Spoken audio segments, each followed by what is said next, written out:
मौसम विभाग की रिपोर्ट पर साप्ताहिक कृषि सलाह इस प्रकार है। ग्रामीण कृषि मौसम सेवा मौसम पूर्वानुमान एवं कृषि सलाह जिला जयपुर द्वारा भेजे गए मौसम पूर्वानुमान रिपोर्ट के आधार पर जिला जयपुर और इससे लगे जिलों के किसान भाइयों को सलाह दी जाती है कि भिंडी की फसल में सफेद मक्खी और जेसिड्स के नियंत्रण के लिए 5% नीम के बीज का अर्क या 500 मिलीलीटर नीम के तेल या एसीफेट 75 एसपी की 1.5 ग्राम मात्रा या इमिडाक्लोप्रिड 17.8 SL की 0.3 मिलीलीटर मात्रा प्रति लीटर पानी के हिसाब से घोलकर छिड़काव करें। लोबिया फसल की बुआई पूर्ण करें। लोबिया की उन्नत किस्मों में RC19, CPD 119 और RC 101 है। मोठ फसल की बुआई पूर्ण करें। मोठ की उन्नत किस्मों में RMO 40, RMO 225, RMO 435 का चयन करें। बेर, आम, नींबू, अनार और आंवला आदि पौधों के बाग लगाने का उपयुक्त समय है। मूंग की SML 668, RMG 975, RMG 62, MSG 118, RMG 268, RMG 492, RMG 344, IPM 2-3 का चयन करें। फसल की बुआई से पहले कार्बेंडाजिम 2 ग्राम प्रति किलोग्राम बीज की दर से उपचारित करके बुआई करें। किसानों को सलाह दी जाती है कि वे जल संचयन टैंक या जल संचयन की किसी भी विधि में भविष्य के लिए वर्षा जल की एक एक बूंद को संरक्षित करें।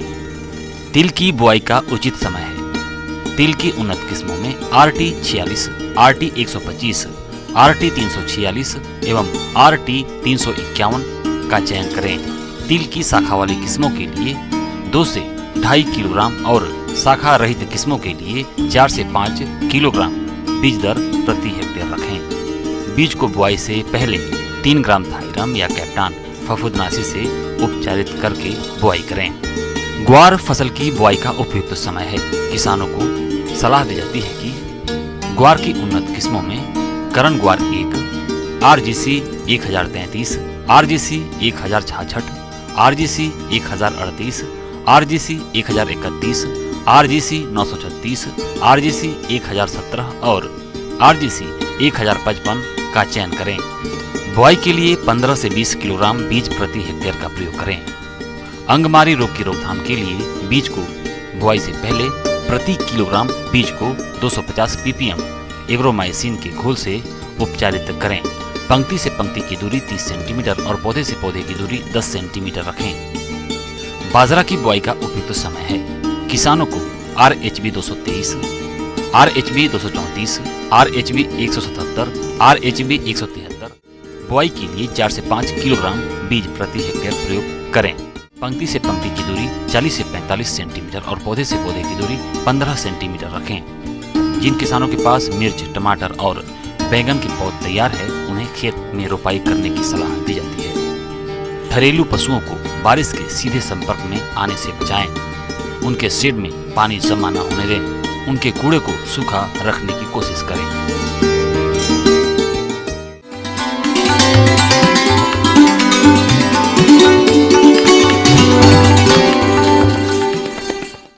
आइए जानते हैं अन्नदाता निःशुल्क फोन के माध्यम से पूछे गए समस्याओं का समाधान। अन्नदाता निःशुल्क फोन संपर्क सेवा के माध्यम से पूछे गए प्रश्नों में से आज हमने जिस प्रश्न को कार्यक्रम में शामिल किया है उससे पूछा है ग्राम नगलिया, जिला श्री गंगानगर के कृषक प्रसून कुमार ने। आप अनार के बाग में कीट नियंत्रण के बारे में जानकारी चाहते हैं, तो प्रसून कुमार जी आपकी जानकारी के लिए प्रस्तुत है कार्यक्रम का ये अंश।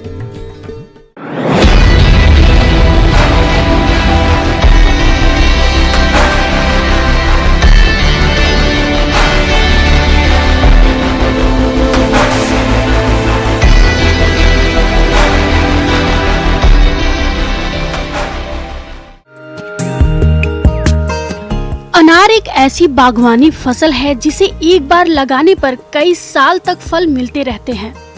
अनार सबसे ज्यादा स्वास्थ्यवर्धक और पोषक तत्वों से भरपूर फल माना जाता है। आज के समय में अनार भी कीटों के प्रकोप से अछूता नहीं है। बदलते मौसम और वातावरण में नमी के कारण कई तरह के हानिकारक कीटों का प्रकोप होता है, जिसका समय पर सही पहचान करके जो बागवान नियंत्रण कर लेते हैं उन्हें अधिक फलोत्पादन मिलता है। रस चूसक कीट। अनार में कई तरह के रस चूसक कीटों जैसे माहो सफेद मक्खी का आक्रमण होता है। ये कीट पौधों की नई शाखाओं और फूलों से रस चूसते हैं, जिसके कारण पत्तियां सिकुड़ जाती हैं और पौधे की बढ़वार कम हो जाती है, जिसके कारण फलोत्पादन कम मिलता है। रस चूसक कीट का नियंत्रण। इस कीट का प्रकोप पौधों पर दिखाई देने पर नीम तेल 5 मिलीलीटर प्रति लीटर पानी के घोल का छिड़काव करें। इससे कीट नियंत्रण कम न हो तो रासायनिक दवा डाइमिथोएट 2 मिली मात्रा प्रति लीटर पानी में घोलकर छिड़काव करके इसका नियंत्रण कर सकते हैं। दीमक कीट। अनार के पौधों में शुष्क क्षेत्रों में जड़ों और तनों में दीमक का प्रकोप ज्यादा होता है। इससे पौधे सूख जाते हैं और पौधों का विकास रुक जाता है। रोकथाम के उपाय। पौधों को लगाते समय प्रत्येक गड्ढे की भराई के समय 50 ग्राम मिथाइल पैराथियोन चूर्ण मिला दें तो इस कीट का प्रकोप नहीं होगा। और यदि बाग में दीमक कीट का प्रकोप हो गया हो तो क्लोरपाइरिफास कीटनाशक दवा सिंचाई के साथ प्रयोग करके इसे नियंत्रित कर सकते हैं। अनार तितली कीट। अनार की खेती में लगने वाली प्रौढ़ तितली उसके फूलों और छोटे फलों पर अंडे देती है, जिनसे इल्ली निकलकर फलों के अंदर प्रवेश करके बीजों को खा जाती है। इससे बागवान को काफी नुकसान होता है। रोकथाम। बागवान इसकी रोकथाम के लिए प्रभावित फलों को नष्ट कर दे। ऐसे में बेहतर होगा कि फलों को नेट या कपड़े से ढककर रखें। इस कीट के नियंत्रण के लिए इंडोकार्ब दवा 1 मिलीलीटर प्रति लीटर पानी के घोल का 15 दिन के अंतराल पर 2 बार छिड़काव करके इस कीट को नियंत्रण कर सकते हैं।